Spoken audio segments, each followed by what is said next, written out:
Um, there are some other wee bits involved, but nothing extreme. It's a good film, it's an enjoyable one. Besides the shaky cam issues in some cases and the fact that you cannot see the action sequences, what a fucking shit in my opinion. But if you enjoy it, you enjoy it. You can make out some stuff, but it's just so distracting and disorientating. I see what they were going for, but it just didn't work for me. Okay, it might work for you. So as a film, it's good. It's a really good film. I don't think, in my opinion, I'm not an actor, I'm not a director or anything, but in my opinion, I don't think it's going to win any like Oscars or Academy Awards. It may win stuff for like setting and art design, but I don't think like as in movie of the year it is not. It's an okay film. It's going to probably win a good couple of awards, but it's not going to win the big ones. Now let's get to the part that I'm going to try and do to the best of my abilities. Does this film succeed or fail as an adaptation? Now we all know that Hollywood and quite a lot of other places can't do adaptations worth a fuck majority of the time with anything.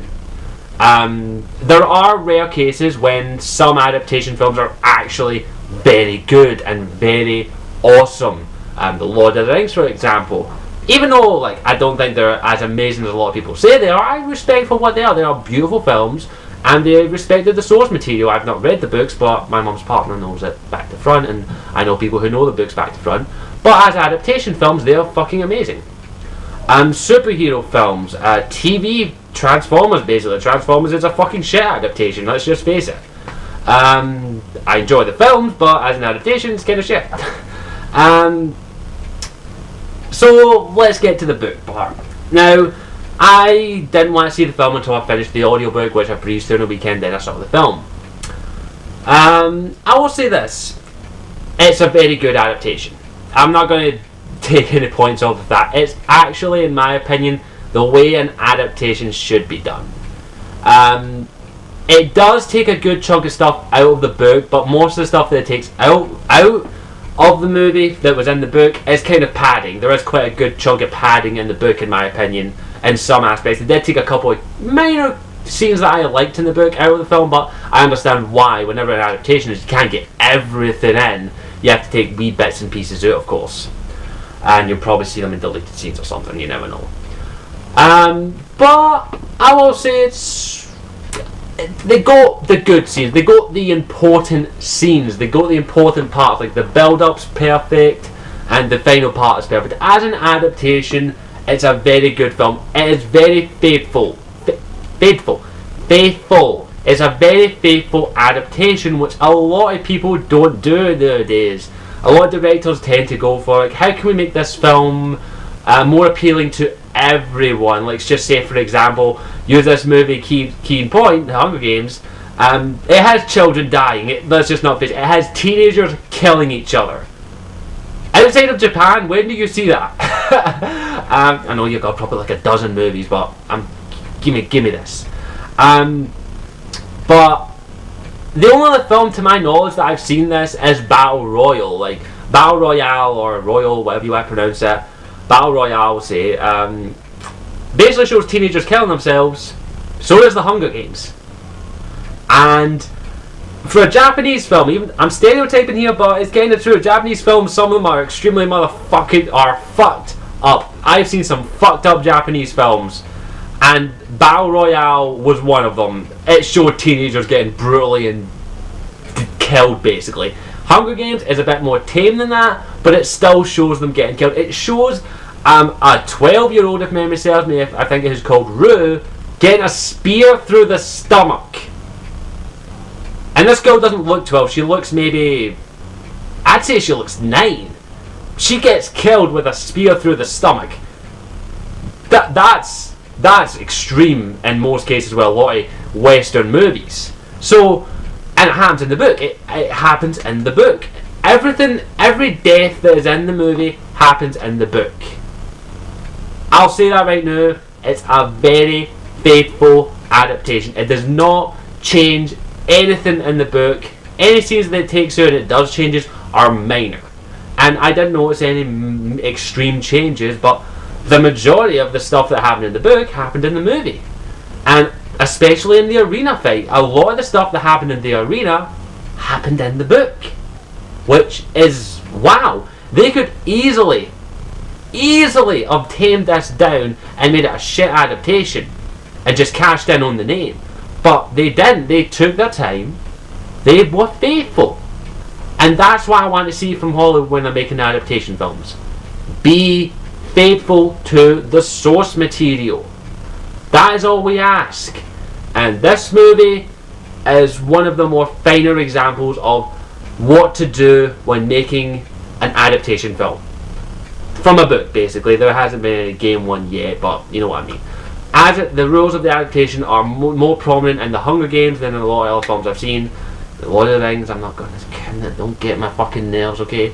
But in my opinion, this is a prime example of what an adaptation movie should be, along with like movies like Lord of the Rings was a great adaptation, I hear, but I've not read the book, so I can't say that. For me, this movie, The Hunger Games, was a brilliant adaptation.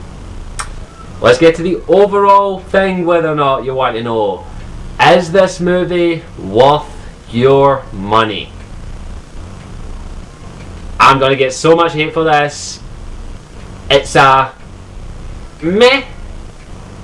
In a way, I'd say this film is more for people who have read the book. If I'm going to be brutally honest. You don't need to read the book, but if you do read the book, you get more out of it. Or listen to the audiobook. By the way, I'd recommend you pick up the audiobook or the book. It's actually a really good listen or a good read, I hear. Especially the fact that I've listened to it as an audiobook. It's actually really good, and it's a very good audiobook. If you prefer paper, yeah, but I digress. But you get more out of it if you read the book, in my opinion, or listen to the audiobook. It's just that kind of film. So if you've read The Hunger Games, I'd say go and see the film. It's a must. If you haven't, it's very iffy for me, if I'm going to be honest. I'd say if you have a spare £7 line of books, it's about £7 to get into the pictures. It's about £7 to £10 for me to get into the pictures. So if you have a spare bit of money, I'd say it's a good film to go and see. It's a good action film. Besides, no, it's not a good action film because the shaky cam's fucking horrible in that case.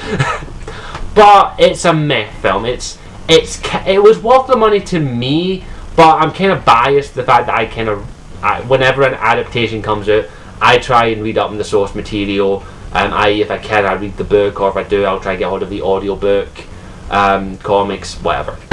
So, as a movie, it's good. As an adaptation, it's pretty damn faithful and pretty damn awesome, and near perfection, but not quite there. But I will say this: it's not a film for everyone. There are certain aspects that a lot of people might not like. And in my opinion, you kind of have to read the book to get a lot of the stuff, but it's still a good film to enjoy and watch. So, is it worth your money? For me, yes. It is worth my money. It might change with people and all that, but at the most, I'd say if you're interested in this film, but you don't want to go and see it in the pictures, wait for it on DVD, because it's just that kind of film that I think you have to see it, but you don't have to see it in the pictures. You can enjoy it at home on a DVD. So if you're not too interested in going to see it, wait for it on DVD. But it's a good film. As a film, it's good. As an adaptation, it's pretty damn awesome. So I hope you enjoyed this video. As always, if you have any WION review requests, you can leave them in the comment section down below. Contact me on my Twitter at ScottishW92 or my Facebook fan page, which are both linked in the description. And as always, I'm Scottish Warrior 92, and I'll see you all later. Ciao for now. Mwah.